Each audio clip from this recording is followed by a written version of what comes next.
පිලාෆ් ආක් එකේ 11 වෙනි එපිය තමයි මේ. කලින් එපිසෝඩ් එකේ ගෝකුයි බුල්මයි යම්චයි 4-5 දෙනාම පිලාෆ් කොටාගේ උගලකට අහු වෙලා හිර වුණානේ. හැබැයි උගේ ගාව තියෙන බෝල 6යි. අනිත් එක හොයන්න අර ඩබල් යවුව යම්චගේ වාහනේ සර්ච් කරා. ගියාට ඒකේ බඩු නැහැ. ගෝකුයි යම්චයි බිත්ති කඩාගෙන යන්න හැදුවත් වැඩේ හරි ගියේ නැහැ. පස්සේ පිලාෆ් බුල්ම උස්සලා ඒකට බලහත්කාරකම් කරනවයි කියලා බලෙන් බෝලේ තියෙන තැන අහගන්න හිටියේ. ෆ්ලයින් කිස් එකක් දීලා තමයි මූ බලහත්කාරකම් කරන්න හද. මේකේ උන්ට වැඩි හපා.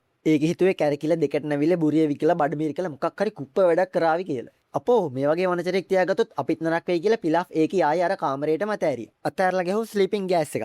ගහලා අරුන් ටිකට නිින්ද ගියාට පස්සේ උන් ගාව තිබ්බ අන්තිම ඩ්‍රැගන් බෝලෙත් හොයාගත්තා. හොයාගෙන ගියාට උන්ට අර කාමරේ වහලා යන්න මතකුණානේ. ඔන්න chance එක. අරුන් සෙට් එකේ දඩි පිටි ගාලා පිලාෆ්ගේ පස්සෙන් පැන්නුවා. පැන්නුවට කොටාගේ එක එක උගුල් මගහැරලා යද්දි උන් ආයෙ අර වගේ කාමරයකට කොටු වුණා. ඊට පස්සේ ගෝකුව කමෙහමෙහා ෂොට් එකක් දීලා බිත්තිය කුඩු කරන්න බැලුවේ. ඒත් ඌ තාම හරියට ප්‍රැක්ටිස් වෙලා නැති නිසා බිත්තියේ පොඩි හිලක් විතරයි හදාගන්න පුළුවන් වුණේ. වෙන කරන්න දෙයක් නැති හින්දා පූවරි ඌලොන්වයි දෙන්නම බවුල්ලු වගේ වෙස් වලාගෙන අර හිලෙන් එළියට පැනලා පිලාෆ්ගේ පස්සේ පන්නන්න ගියා. උන් යනකොට කොටා ෂෙන්ලොන්ව සමන් කරලා ඉවරයි. ඊට පස්සේ මොකද්ද වෙන්නේ කියලා බලා ගන්න වෙන්නේ ඊළඟ එපිසෝඩ් එකෙන් තමයි.